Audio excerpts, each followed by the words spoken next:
you're in the new platform again. It's not like roofing and new directory. I love it.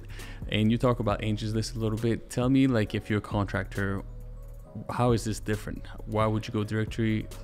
So I believe that Angies List used to be the best of the best. I love Angies List. I met Angie Hicks myself at her conference. We ended up having over 700 reviews in Angies List. For me, it was the closest to perfection platform to connect homeowners and contractors. Unfortunately, I believe Home Advisor ruined it. As a matter of fact, Home Advisor kicked me out from Angies List 2 months after they purchased it. I have a theory that they might purchase it just to kick me out. But it was one of the first decisions they did. But I was so in love and I was crushed. It was in my first year in business was 90% of my business. So I owe my success. And I know a lot of contractors who build their business in 2013, 14 solely on Angies List. And when Angies List moved away, they closed the doors. They did not know how to market. I mean, I adapted easily. When you spend $5,000 a month on platform, give it to Google, give it to Facebook, you'll be fine. I learned a lot of lessons from it. But when it went away in 2015, I was so crushed, and I started studying, all the platforms. So essentially, I was in a space of, Thumbtack, Porch. Like, I met all the top people there. I read how they were funded, how they grew, who is behind them, algorithm. I was giving them for years feedback, what contractors want, what they don't want. I tried them all. I've tried houses. I spent hundreds of thousands of dollars with them, and I've seen the imperfections.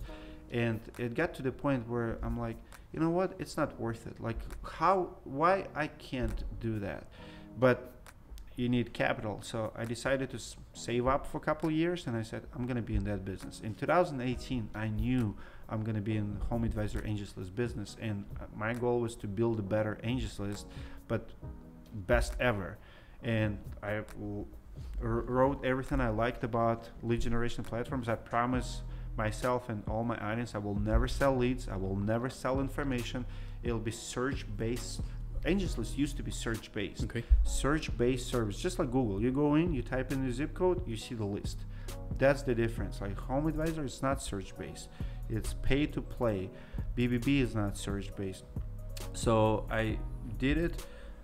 I prepared for it for a couple of years, and last December we launched, and we're killing it. We've been in business 4 or 5 months. We're getting leads every single day, almost like homeowners coming to us, but the business plan is different. There's a guarantee. And here's the biggest difference. Like, I never understood, how can you be in business and promise something when your word does not mean it? Shit. Like, if you're even Better Business Bureau, Home Advisor, like all these platforms, they say they have a best contractors. But what happens when a homeowner goes and finds a shitty contractor and he takes their money, run away? There's always disclaimer. Well, we have the best list, but if they screw up, do your own research.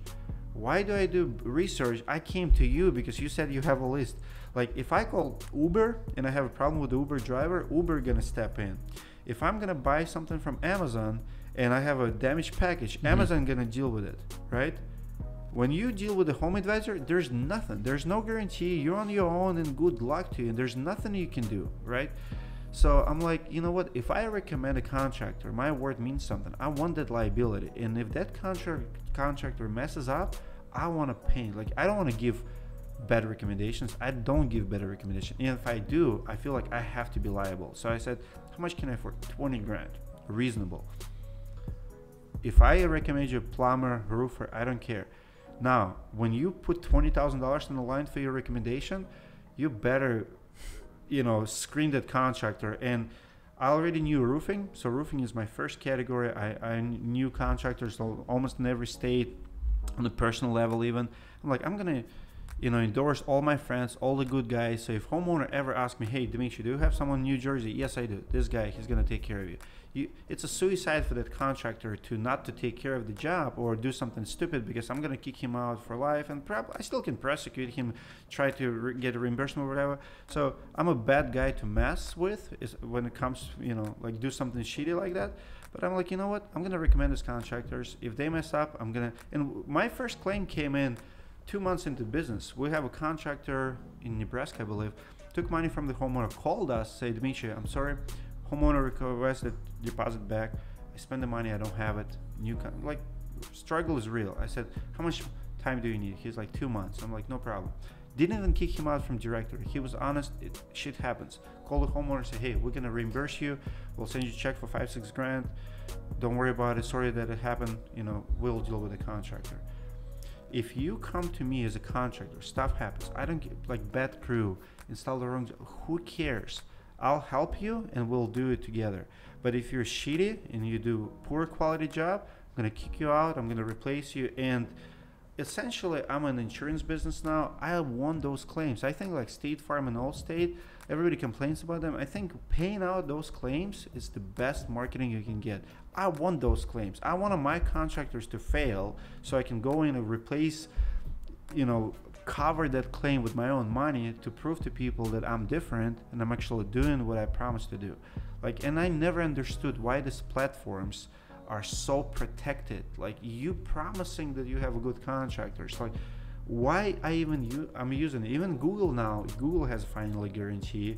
I mean, it's $2,000, and I think that's the future. You're gonna see more and more of it, and I think that's what consumers truly mean. They want a peace of mind. You give someone 10 grand, like my guarantee covers that if you pay a contractor down payment and he runs away with the money, that's on me. If he started the job, abandoned it in the middle of it, did not finish, that's on me. I'm not gonna get into quality issues or like some minor disputes, but this is just 100% fraud guarantee. Like, I guarantee you're not gonna get screwed. I mean, everybody makes mistakes, you know, you might have a flat tire here and there, stuff happens, but I guarantee you, you're not gonna get scammed. And that's what guarantee is for.